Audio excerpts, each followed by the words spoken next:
Today I get to cross an item off of my movie bucket list, Piranha.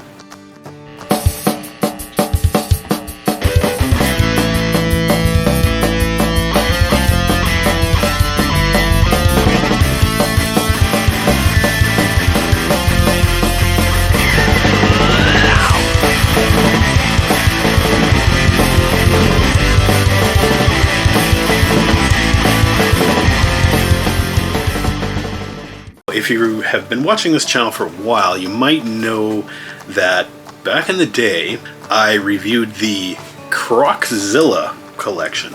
It was a DVD set that featured, of course, the movie Croczilla, but also came with like 7 bonus movies. One of the ones that was on there was called Piranha.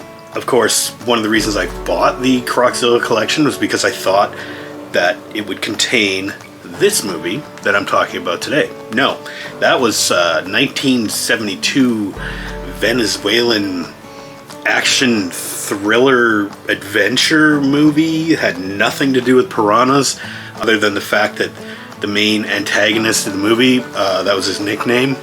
Anyway, that movie sucked, and I was really disappointed that I didn't get the movie I was looking for. But what I did find, a little bit later, I found Piranha, more commonly known as Piranha 3D, from 2010. I enjoyed the heck out of that movie. Tons of gore and tons of nudity, and it was what it was. It was a sign of the times, 2010. What I was really after, though, and what I've always really wanted to see, was this one, Piranha, from 1978. This is considered to be one of the first Jaws rip-off movies. And after having seen it, I think I'd have to agree with that. Although it is entertaining, and I didn't really think of Jaws very much at all, but, some of the music stings in there, just some of the shots of the people getting attacked, very reminiscent of Jaws. The general storyline is kind of like Jaws too.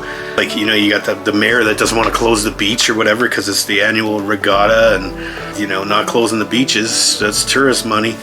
You have the same thing here, except you have Dick Miller, one of my favorite character actors of all time, actually. He's in here and he plays like a resort owner, but he refuses to close the resort and keep people away from the lakefront, because this takes place in like a lake rather than the ocean. And the origin, I guess, of the killer piranhas is a little different than Jaws. Jaws is just a big shark and it shows up and eats people.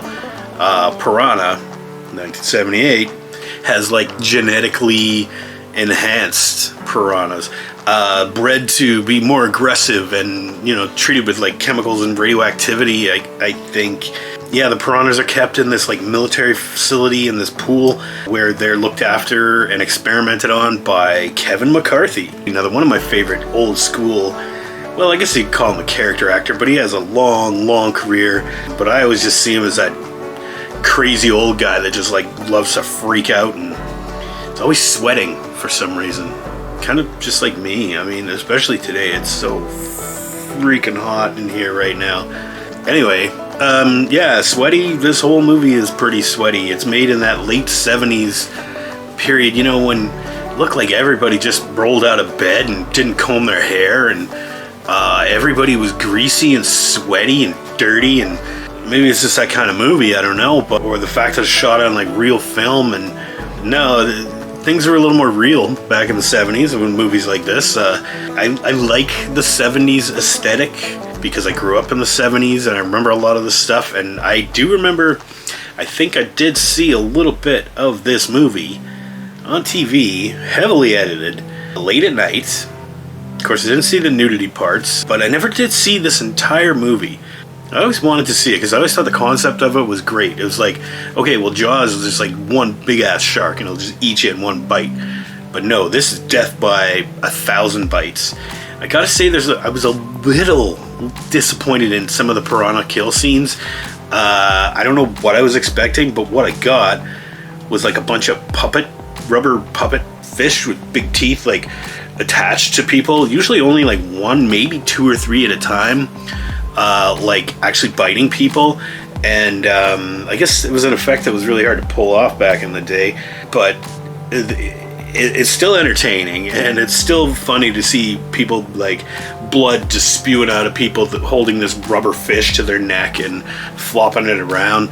And the sounds that these creatures make, they actually make sounds like even underwater, and they make this like weird like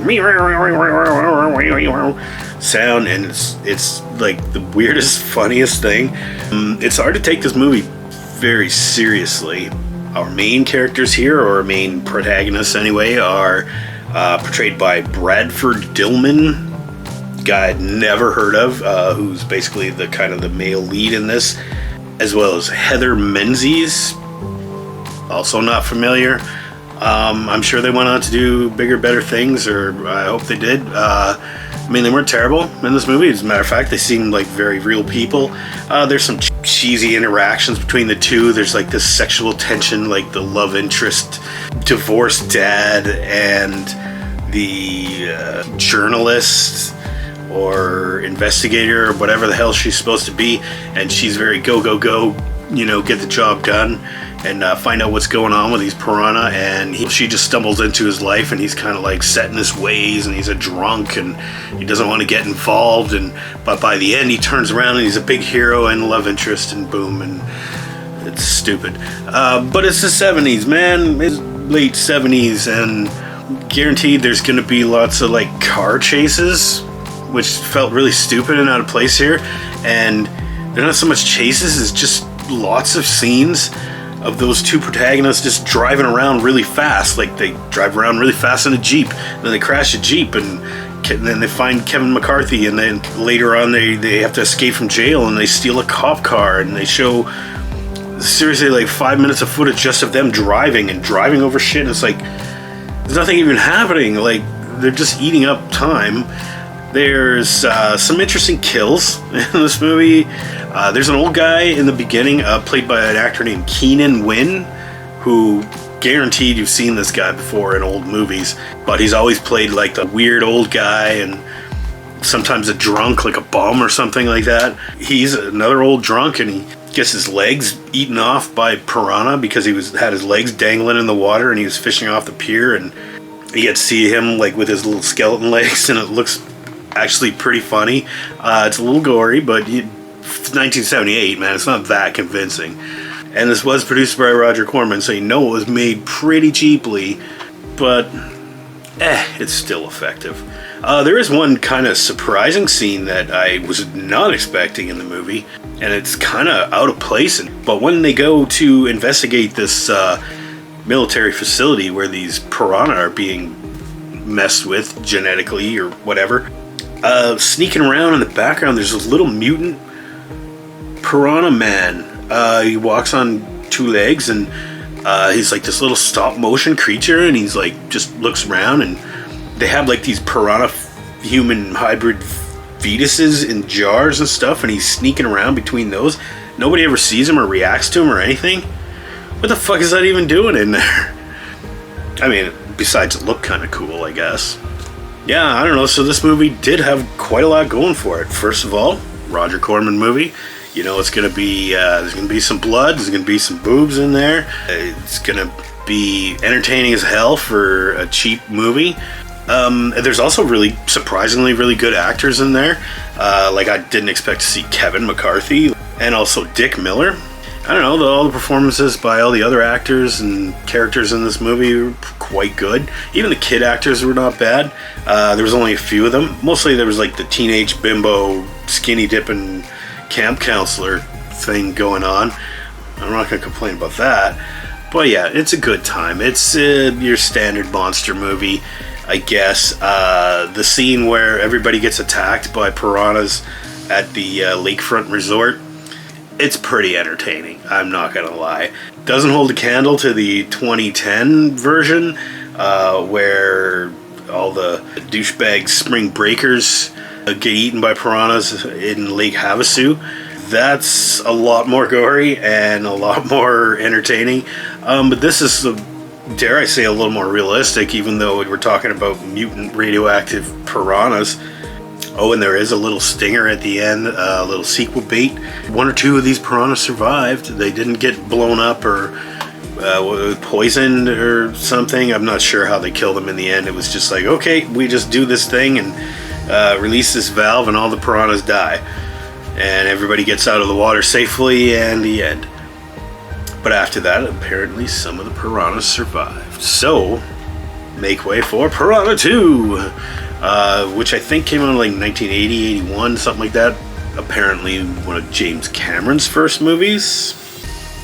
Anyway, the original Piranha. This is, in my mind, the original Piranha. Even though that other Venezuelan one came first, I'm still pissed that I got sold that thinking that it was this.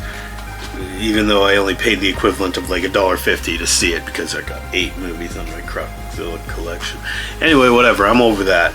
This one, Piranha 1978, I think it was pretty good. I liked it almost as much as I liked Humanoids from the Deep. But I would have to say that I did enjoy that one a little bit more. There's a little more gore, a little more scares, even better acting in it. But Piranha, came first, and I think this kind of paved the way for Humanoids from the Deep. I'm going to go ahead and give Piranha 1978 a B. A B is pretty good. This is the definition of a B movie, even though there are some A-list actors in there.